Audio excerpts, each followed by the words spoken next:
बिस्मिल्लाहिर्रहमानिर्रहीम।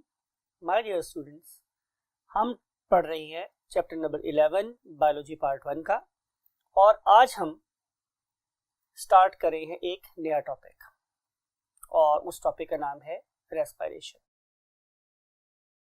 You know students very well कि हम लोगों ने फोटोसिंथेसिस के प्रोसेस में एनर्जी कन्वर्जन को समझा था। मीन टू से कि कैसे सोलर एनर्जी कन्वर्ट हो गई इनटू केमिकल एनर्जी, राइट। ये कन्वर्जन ही बेसिकली फोटोसिंथेसिस थी, और उसके लिए हमने यू नो वेरी वेल कि हमने स्ट्रक्चर ऑफ लीफ को समझा, फिर हमने स्ट्रक्चर ऑफ क्लोरोप्लास्ट को समझा, फिर हमने उसमें स्ट्रोमा और ग्रेना की इंपॉर्टेंस को देखा, और फिर हमने ये देखा कि कैसे जो ग्रेनम और हमारा स्ट्रोमा है ये मिल के सोलर एनर्जी को कन्वर्ट कर देते हैं इनटू ट्राइओसिस, और उससे हम हेक्सोसिस वगैरह प्रोड्यूस कर लेते हैं, राइट।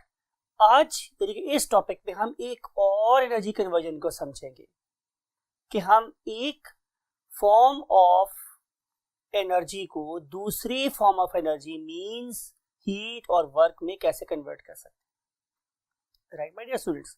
तो इस पर्पस के लिए let's move to the white board.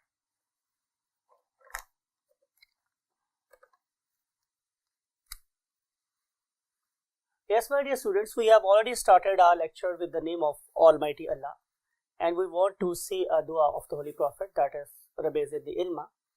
And you know, we have already made what the learning objective of my students, और इसमें हम सबसे पहले देखेंगे कि what is basically the topic।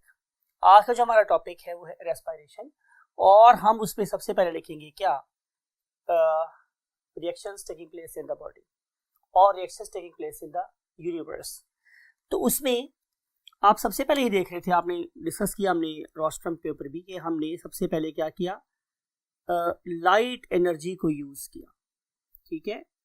और इस पर्टिकुलर लाइट एनर्जी को हमने किस पे फॉल करवाया था, यू नो कि हमने इनको लीव्स पे फॉल करवाया, और फिर हमने इस सोलर एनर्जी को कन्वर्ट कर दिया इनटू एटीपी और NADPH2।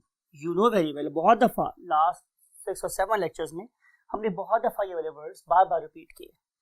ये सारा रिएक्शन था हमारा लाइट रिएक्शन।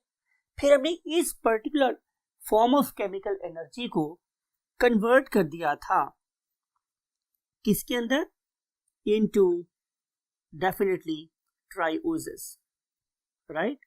और आपको ये बात पता है कि वो प्रोसेस जिसमें हमने ट्राइओसिस को प्रोड्यूस किया था, that was basically called as what, the Calvin cycle, right. तो ये जो हमारे केल्विन साइकिल हैं, इसमें हमने एक एनर्जी कन्वर्जन को समझा।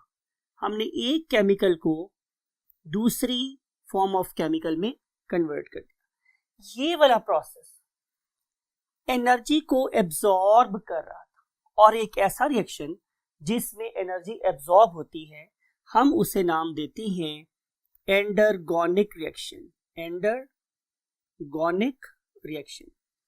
और अगर आप इस पर्टिकुलर रिएक्शन को एनर्जी की बजाय हीट की सेंस में लें, तो हम इसे एक और नाम दे सकते हैं, that is called as endothermic reaction, right. Endergonic in the terms of energy and endothermic in the term of heat.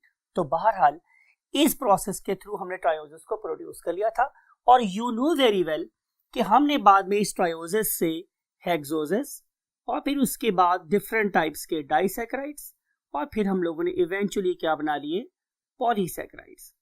ये सारे के सारे रिएक्शंस एंडरगोनिक हैं। इसके बाद हम स्टूडेंट्स ये देखेंगे कि ये वाले मॉलिक्यूल हमारी लाइफ में किसी तरीके से किसी हमारी बचपन की एक्टिविटी से या बड़े एक्टिविटी से रिलेट कर रही है। तो आंसर इज यस। आपको याद होगा स्टूडेंट्स कि छोटे होते हुए हम लोग वो मट्टी के बने हुए गल्ले मनी बैंक से इस्तेमाल करते थे। फिर उसके बाद हमारे पास थोड़े मेटल के बने हुए मनी बॉक्सेस आ गए, और फिर जब हम बड़े हो गए तो हमने बैंक्स में जाके लॉकर्स खरीदना शुरू कर दिए। ये सारा काम हम क्यों कर रहे हैं, बिकॉज कि हम अपनी एक जो बचत है या सेविंग है उसे कई जगह पे स्टोर कर सकें। आप जरा बात को गौर से सुनिए। आप फिर अपने बचपन में लौट जाएं और उसी मट्टी के बने हुए गले के ऊपर वापस आए। इस मट्टी के बने हुए गले में आप जितने पैसे डालेंगे, जब मैं इसे पूरा भर जाने के बाद फोड़ूंगा तो क्या होगा, जाहिर है जितने पैसे मैंने उस गले में डाले थे उतने ही पैसे मुझे वापस मिल जाएंगे। तो आप ये समझ लें कि during the course of photosynthesis, P stands for photosynthesis, means during the course of endergonic reactions, मैंने गले में पैसे डालना शुरू कर दिया, मीन्स मैंने एनर्जी को ट्रैप करना शुरू कर दिया। लेकिन जब मैं क्या करूंगा स्टूडेंट्स, जब मैं इस गले को फोड़ूंगा तो मैं किस वक्त फोड़ूंगा, तो आंसर ये कि जब मुझे पैसे चाहिए होंगे जो मैंने सेव करके रखे हुए थे। तो सेम इज द केस यार कि जब इन पर्टिकुलर कंपाउंड्स की हमें जरूरत होगी टू गेन द एनर्जी, तो मैं इन्हीं गलों को फोड़ दूंगा, मैं इन्हीं मॉलिक्यूल्स को तोड़ दूंगा, राइट।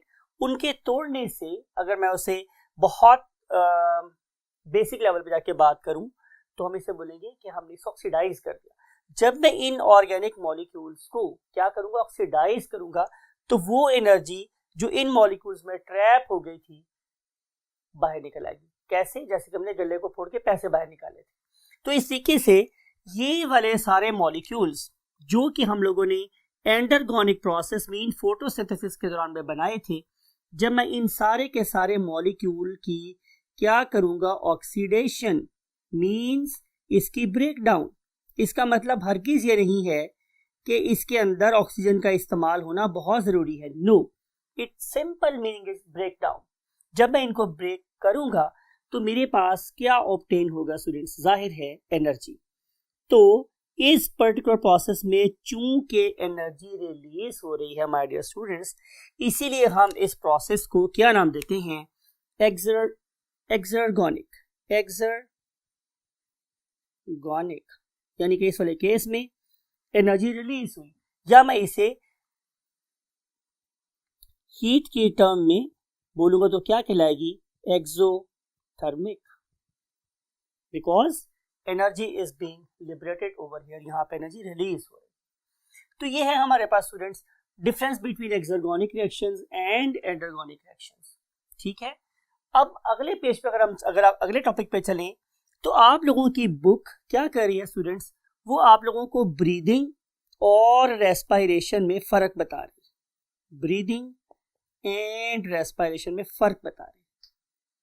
अब आपने बात को गौर से सुनना है कि ब्रीदिंग इज मियर अ प्रोसेस, महज, मियर का मतलब होता है महज वो प्रोसेस है कि जिसके अंदर आप लोगों ने O2 को एब्जॉर्ब कर लिया और आप लोगों ने CO2 को गिव ऑफ कर दिया, मीन बॉडी में से बाहर निकाल दिया। लेकिन ये बात याद रखें कि it is just an exchange of gases that is taking place at the level of lungs, eight the level of respiratory system. तो इस एक्सचेंज ऑफ गैसेस को हम लोग क्या बोलते हैं, ब्रीदिंग। लेकिन ये वाला मेथड मुझे ये नहीं बता रहा कि why I am going to absorb oxygen और how CO2 is being formed in the body, right. तो जिस प्रोसेस को हम अंडरस्टैंड करेंगे कि O2 कैसे एब्जॉर्ब हो रही है और CO2 कैसे प्रोड्यूस हो रही है, that very phenomena is taking place at cellular level.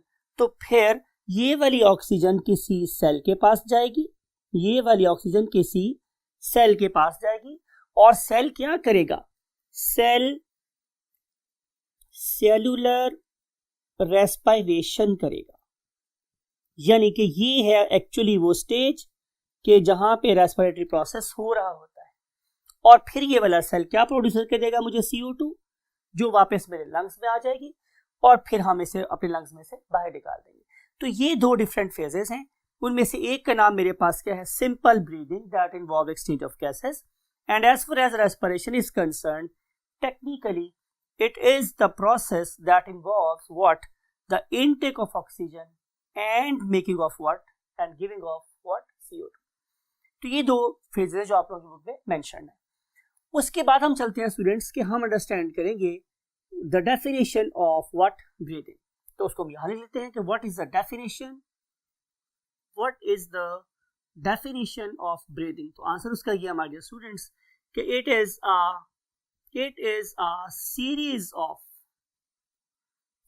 a series of biochemical reactions more appropriately. You must write bio over here. It is a series of biochemical reactions used to harvest energy from organic molecules. और आपको पता है कि हमने organic molecules कब बनाए थे? जाहिर है during the process of photosynthesis, और हम एनर्जी उसमें से कैसे ऑब्टेन कर सकते हैं? By the process of respiration. Right students, so this is the important concept of the topic. Right my dear student, now we want to move to the next topic. और next topic मेरे पास क्या है students? Occurrence, कि respiration कहाँ कहाँ हो रही है.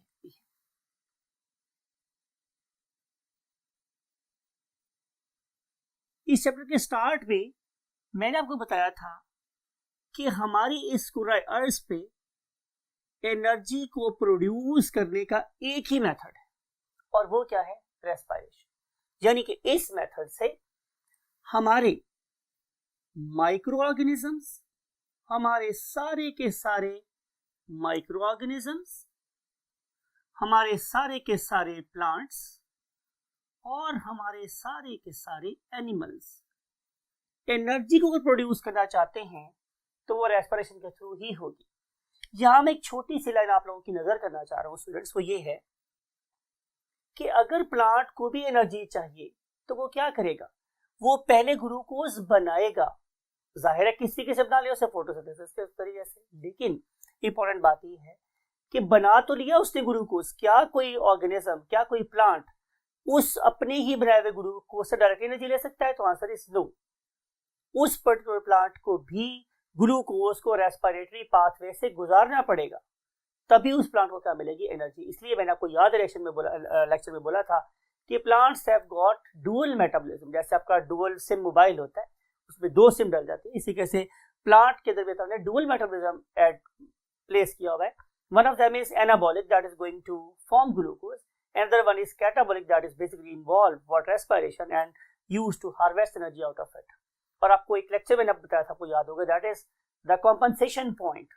वो लेक्चर को माइंड में रखिए और इस बात को भी माइंड में रखिए कि जो रेस्पिरेशन है ये ओनली वे है सिंपलेस्ट ऑर्गेनिज्म से लेके कॉम्प्लेक्स 3 ऑर्गेनिज्म तक to harvest energy out of the molecules. ठीक है. Next, now we want to see the need and importance. Need and importance of what? Respiration. तो my dear students, पहली बात तो ये है कि जरूरत तो मुझे इसलिए है, नीड की बात हो रही है, बिकॉज टू हार्वेस्ट एनर्जी, ठीक है, फ्रॉम ऑर्गेनिक सब्सटेंसेस, कि जितने भी मेरे पास ऑर्गेनिक सब्सटेंसेस हैं मैं उनमें से एनर्जी को हार्वेस्ट कर लूं, मीन्स निकाल लूं. ये तो ज़ाहिर मेरी पहली नीड है. लेकिन सवाल ये है कि आखिर में एनर्जी को हार्वेस्ट क्यों करना चाह रहा हूं? व्हाई? तो उसका आंसर ये है कि ये एनर्जी इस्तेमाल होगी in different biochemical reactions, something like growth. जब आप दुनिया में तशरीफ लाए थे तो आप लोग बहुत छोटे थे और अब आप लोगों की हाइट्स अपने पेरेंट्स के ऑलमोस्ट बराबर होने वाली. इस सारे के सारे ग्रोथ के प्रोसेस को जो चीज सबसे ज्यादा रिक्वायर्ड थी वो थी एनर्जी. राइट. फिर अगर हम उसके बाद चलेंगे तो हमारी मुलाकात किससे होगी स्टूडेंट्स? थर्मो रेगुलेशन के साथ. थर्मो रेगुलेशन, ऑल्दो ये जो प्रोसेस है ये सारे के सारे इंडिविजुअल्स पे अप्लाई नहीं होता, लेकिन दुनिया में कैटेगोरिकली 2 ऐसे इंडिविजुअल्स हैं कि जो अपनी बॉडी टेम्परेचर को मेंटेन कर सकते हैं. You know very well, one of them is called as aves, जिन्हें हम लोग बर्ड्स का नाम देते हैं, and other one are mammals, जिनमें आप लोग भी शामिल हैं. राइट. तो अपनी बॉडी टेम्परेचर को मेंटेन रखने की सलाहियत चूंकि इन 2 ग्रुप्स के पास है, तो यही इस फॉर्म ऑफ एनर्जी को यहाँ पे इस्तेमाल कर रहे होते हैं. अब यहाँ पे भी देखिए एनर्जी कन्वर्जन हो रही है कि मैं केमिकल एनर्जी को कन्वर्ट कर रहा हूं इनटू हीट एनर्जी. राइट. तो इस पर्टिकुलर रिएक्शन में हमने 2 बातें समझनी है. नंबर 1 कि एनर्जी प्रोड्यूस कैसे हो रही है, और हमें सॉल्यूट करना है नेचर की इस एबिलिटी को कि वो एज पर नीड कैसे एक फॉर्म ऑफ एनर्जी को दूसरी फॉर्म ऑफ एनर्जी में कन्वर्ट कर लेता है.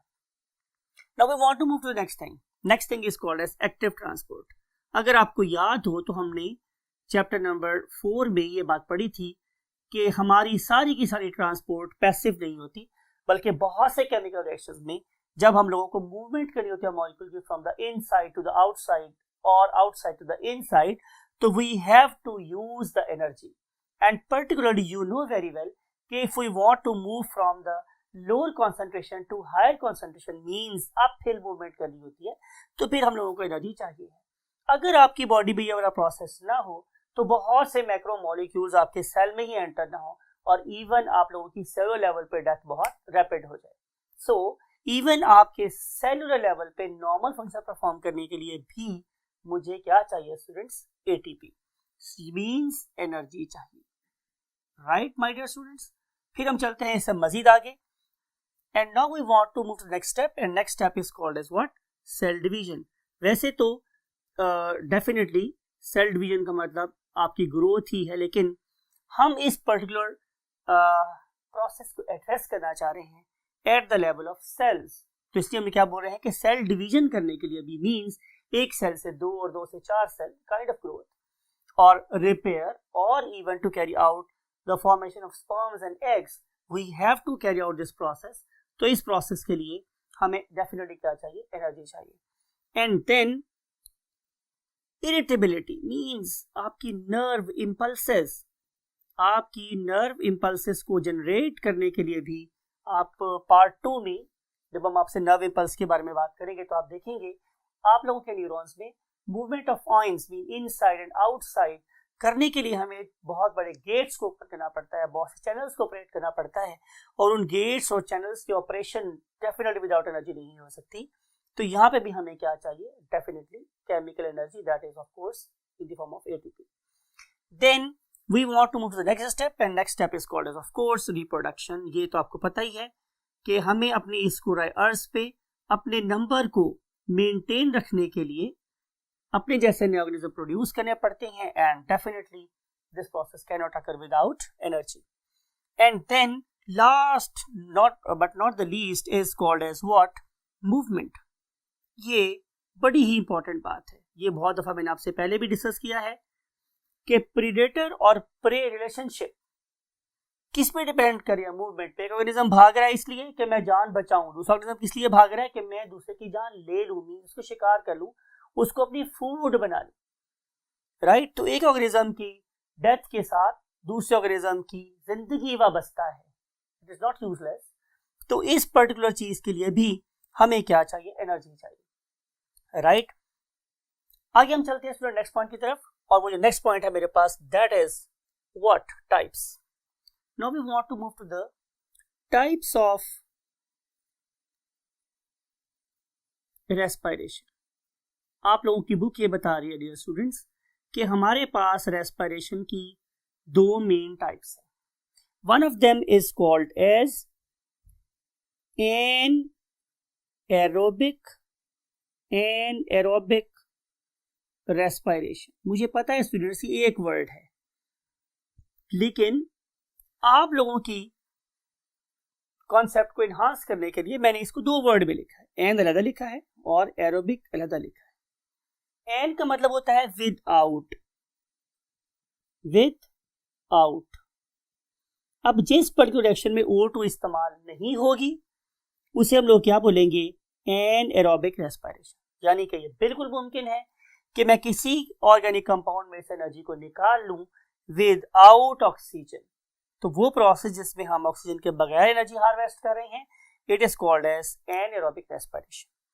और जो दूसरी टाइप की रेस्पिरेशन है मेरे पास, it demands oxygen, therefore we call it as what? Aerobic respiration. Aerobic respiration. और नजर आ रहा है आप लोगों को कि हमने यहाँ पे टर्म यूज किया हुआ है aerobic. It means we are in need of oxygen. हमें बिल्कुल जरूरत है ऑक्सीजन की, और इसको हम बोलते हैं व्हाट? Aerobic respiration. अब कहाँ और कैसे किन हालात में एरोबिक रेस्पिरेशन हो रही है और किन में एनारोबिक हो रही है, उसके लिए मूव करते हैं towards the next column of the board means column 1। Yes my dear students, हम अब उन कंडीशंस को, उन हालात को अंडरस्टैंड करने वाले हैं कि जिनमें एरोबिक रेस्पिरेशन होती है और इनएरोबिक रेस्पिरेशन होती है। सो लुक एट दिस, हम मोस्ट आइडियल मॉलिक्यूल को लेकर चल रहे हैं इस पर्टिकुलर चैप्टर में। इसका मतलब हरगिज ये नहीं है कि इस मॉलिक्यूल के अलावा हम किसी और मॉलिक्यूल से एनर्जी नहीं ले सकते, लेकिन जो very easiest source of energy है उसे हम क्या बोलते हैं, ग्लूकोज। तो आए हम इस पर्टिकुलर ग्लूकोज को ही लेकर चल रहे हैं। अब जरा बात तो गौर से सुनिएगा सूरज, बड़े पते की बातें होने वाली है आप लोगों के साथ। ये है मेरे पास एक ग्लूकोज, राइट। अगर आप इसका फार्मूला आपको याद है, बहुत मुश्किल फार्मूला स्टूडेंट्स, यस बिल्कुल सही है, C6H12O6। आपने जिंदगी में कभी ये नाम नहीं सुना हुआ ना, C6H12O6 है ना स्टूडेंट्स। तो हम इस ग्लूकोज की बात कर रहे हैं। अब इस ग्लूकोज को मैं देखूं तो इसमें कितने कार्बन एटम है, 6 कार्बन एटम। पहला स्टेप क्या है कि मैं इस पर्टिकुलर 6 कार्बन मॉलिक्यूल को 3 कार्बन एटम्स के 2 मॉलिक्यूल्स में डिवाइड कर लूं।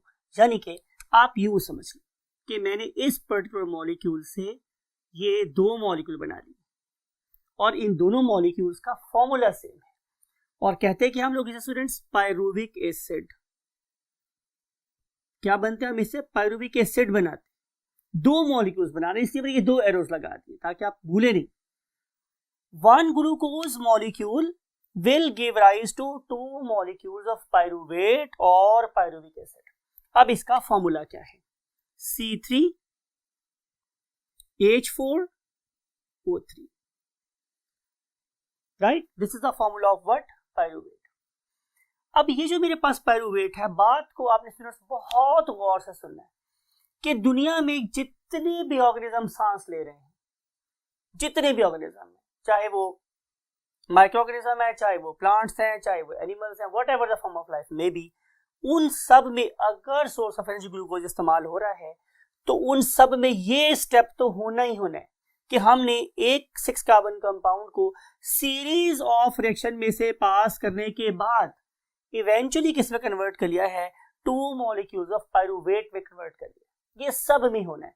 और देखें क्या मैंने यहाँ कहीं ऑक्सीजन इस्तेमाल की है, तो आंसर इज नो। इसका मतलब है कि ये वाला रिएक्शन, ये वाला पार्ट कैसा है, एनएरोबिक।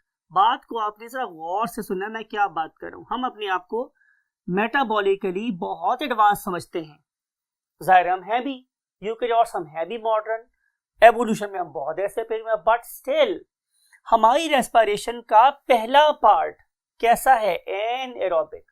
तमाम ऑर्गेनिज्म की रेस्पिरेशन का पहला पार्ट कैसा है, एनएरोबिक, राइट। ये बन गया मेरे पास पायरुवेट। अब ये जो पायरुवेट है, इससे आगे प्रोसेसेस हो सकते हैं एरोबिक या फिर एनारोबिक। आए हम इसको अंडरस्टैंड करते हैं। फॉर एग्जांपल हम इसको ले चलते हैं सबसे पहले आसान पाथवे पे, उसका नाम क्या है, एरोबिक। अगर मैं इसको in the presence of oxygen बात करूंगा तो रेस्पिरेशन कहलाएगी क्या, एरोबिक। इसको हम लोग डाल देंगे स्टूडेंट्स कहाँ, इस पर्टिकुलर कंपाउंड को हम डाल देंगे माइटोकॉन्ड्रिया में। किसमें डालेंगे स्टूडेंट्स, माइटोकॉन्ड्रिया में। यू नो वेरी वेल कि माइटोकॉन्ड्रिया यूकेरियोट्स में पाया जाता है ओनली। अब जब ये वाला C3H4O3 इस माइटोकॉन्ड्रिया में से गुजरेगा तो यहां पे ऑपरेट होगा एक cyclic process, and that very cyclic process is called as what, Krebs cycle. हम इसको क्रेब्स साइकिल में से पास करेंगे। ये सारी बातें मैं इसलिए बोल रहा हूं कि आई नो आप में से अक्सर लोगों को ये नाम आते हैं। जब मैं इसको क्रेब्स साइकिल में से पास करूंगा तो इवेंचुअली मेरे पास 3 चीजें ऑब्टेन होंगी। Number one is water, number 2 is CO2, right, और नंबर 3 मेरी इस वक्त की सबसे अच्छी फ्रेंड, दैट इज एनर्जी। इसीलिए मैं इसको ब्लू से लेकर, राइट। तो ये है मेरे पास सिराते मुस्तकीम, सीधा सीधा रास्ता। आपकी बुक में इसको बिल्कुल स्ट्रेट वे में दिखाया गया है, राइट। ग्लूकोज कन्वर्ट होता है पहले मेरे सेल्स में पायरुविक एसिड में, और फिर हम उस पायरुविक एसिड को डाल देते हैं माइटोकॉन्ड्रिया में, और माइटोकॉन्ड्रिया उसको किस प्रोसेस से गुजारता है, साइक्लिक प्रोसेस से, और प्रोड्यूस होता है मेरे पास 6 molecules of water, 6 molecules of CO2 और एक huge amount of energy produce होती है कहाँ, यहाँ। ये बातें आपने माइंड में रखनी है स्टूडेंट्स, ठीक है। अब हम चलते हैं दूसरे रेस्पिरेटरी मोड की तरफ, और उसका नाम मेरे पास स्टूडेंट्स क्या है, एनएरोबिक रेस्पिरेशन। Anaerobic respiration. अब जो एनएरोबिक रेस्पिरेशन है, हम बायोलॉजी के लोग इसे आम फहम जबान में फर्मेंटेशन भी कह देते हैं। हालांकि there is a difference between anaerobic respiration and fermentation very technically, बाहर हम इसको ऐसे डील कर रहे हैं। अब ये जो फर्मेंटेशन है, ये फर्दर दो तरह की हो सकती है, राइट। उनमें से एक को हम लोग नाम देते हैं lactic acid fermentation, lactic acid fermentation, और lactic acid and aerobic respiration. Why we call it as, because के इस वाले केस में हम इस पायरुविक एसिड को कन्वर्ट कर देते हैं इनटू लैक्टिक एसिड, ठीक है। फॉर्मूला लिखते हैं, यू नो वेरी वेल कि हमारे पास फॉर्मूला क्या था हमारे इसका, C3H4O3, it was a formula of what, pyruvic acid. जब मैं इस पर्टिकुलर पायरुविक एसिड के साथ एक किसको मिलाऊंगा स्टूडेंट्स, NaDH2 को मिलाऊंगा, तो वो यहां से क्या बन के निकलेगा, NaD। सवाल ये है कि ये दो हाइड्रोजन किसके पास चले गए, तो आंसर इज इसके पास, और ये हो गया रिड्यूस, और अब ये कन्वर्ट हो गया एक और कंपाउंड में जिसका फॉर्मूला क्या था students, C3H6O3, right. And this very C3H6O3 is nothing other than lactic acid. अब सवाल ये है कि ये रिएक्शन कब होगा और कहां होगा, आंसर इज कि it will takes place in eukaryotes, ये आमतौर पर यूकैरियोट्स में होगा। और कब होगा students, when there is an oxygen debt, जब मेरे पास ऑक्सीजन की सप्लाई कम होगी और डिमांड ज्यादा होगी। मैं दोबारा रिपीट कर रहा हूं कि जब ऑक्सीजन की डिमांड ज्यादा है और सप्लाई कम, मेरे मसल को चाहिए थी ऑक्सीजन 100 और मुझे मिल रही है से 60, तो there is a deficiency of 40 right molecules in the muscles. तो उस वक्त कंडीशंस कैसी हो जाती है स्टूडेंट, मेरे मसल्स में एनएरोबिक। तो जो ही कंडीशंस एनएरोबिक होंगी तो मेरा मसल एरोबिक रेस्पिरेशन छोड़ के क्या करना शुरू कर देगा, लैक्टिक एसिड फर्मेंटेशन। रिजल्ट में प्रोड्यूस होगी C3H6O3, that is lactic acid. And you know this particular lactic acid is the need of time, because कि ये बता रहा है लैक्टिक एसिड आपके मसल्स में जमा हो गए कि अब इनकी पोटेंशियल और ability to carry out the work it is retarding, कम हो रही है। और ये लैक्टिक एसिड मेरे मसल में पेन करवाता है, मेरे मसल को इंजर होने से बचा रहा है। It is something like an error signal in my muscles, right. तो ये पेन करवाएगा। और नंबर 2 कि अगर आप फिर भी काम नहीं छोड़ेंगे तो ये अगले दिन आपको हिलने भी नहीं देगा मसल, जिसे हम बोलते हैं कि हमें खलियां पड़ गई हैं, एंड दैट वेरी खलियां is called as muscle fatigue, FATIGUE, muscle fatigue. और अब हम चलते हैं थर्ड किस्म की रेस्पिरेशन की तरफ, जिसे हम नाम कहते हैं स्टूडेंट्स अल्कोहलिक फर्मेंटेशन, बिकॉज के इस प्रोसेस का जो एंड प्रोडक्ट है वो होता है C2H5OH, that is basically an alcohol, right. और इस पर्टिकुलर रिएक्शन को अंडरस्टैंड करने के लिए हमें करना क्या पड़ेगा, हमें एक इक्वेशन लिखनी पड़ेगी, वो बड़ी सिंपल सी इक्वेशन है। We will move back to what, pyruvic acid, और formula of pyruvic acid was C3H4O3, right. अब जब ये वाला पायरुविक एसिड हमारे सेल में नहीं, किसी बैक्टीरिया की बॉडी में जो एनएरोबिकली रेस्पायर कर रहे हैं, मैं उनकी बात कर रहा हूं, या फिर मैं बात कर रहा हूं स्टूडेंट किसकी, एक एक्सेप्शनल यूकैरियोट की, जिसका नाम मेरे पास क्या है, yeast. Yeast is basically an a eukaryote because it is provided with all the things, but it can carry out respiration in the absence of what, oxygen, therefore it can carry out what, anaerobic respiration। तो जब ये वाले organism का enzyme system present होगा और conditions होंगी एनाएरोबिक, तो फिर ये क्या करेंगे, ये इस पर्टिकुलर पायरुवेट को in the presence of same NaDH2 और NaD क्या करेंगे, इसको ब्रेक कर देंगे, किस में, C2H5OH। अब इसमें आपने एक बात और जो सबसे अहम है वो याद रखनी है, वो क्या है कि यहाँ प्रोड्यूस होती है CO2, और ये वाली CO2 कहाँ से आई है? डेफिनेटली इन दोनों कार्बन एटम के डिफरेंस है। ये वाली CO2 कहाँ इस्तेमाल होती है? डेफिनेटली इन बेकिंग, ये बेकिंग में इस्तेमाल होती है।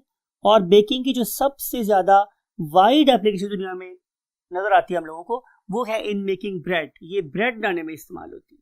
ठीक है, आपको पता है कि ये मेरे पास एक ब्रेड बनाने का अगर सांचा है, तो इस पर्टिकुलर सांचे में मैं सिर्फ इतनी सी डो डालता हूँ, इतनी सी, राइट। ये मैंने डो डाली हुई है और इसके अंदर मैंने यीस्ट ऐड कर दिया है, कंडीशंस मैंने एनारोबिक कर दी है। यू नो वेरी वेल कि इस कोर्स में क्या प्रोड्यूस हो रही है? सारा CO2। तो ये वाली CO2 क्या करेगी? वो इस पर्टिकुलर मॉलिक्यूल के अंदर ट्रैप हो जाएगी और increased accumulation of CO2, it will gradually elevate this level of dough. Sometime you know कि it comes out.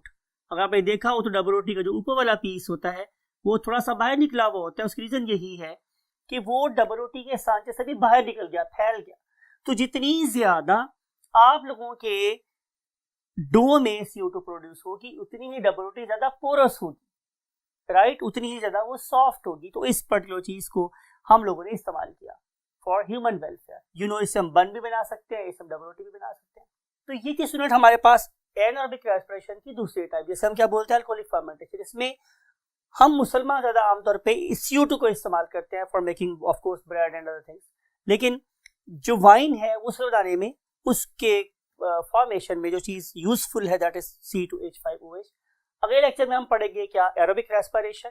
और उसके लिए हम आप लोगों से मिलेंगे नेक्स्ट लेक्चर में। और till that time take very good care of yourself and your great parents. Always try to inculcate or prevail positivity amongst you. It will definitely increase your learning abilities.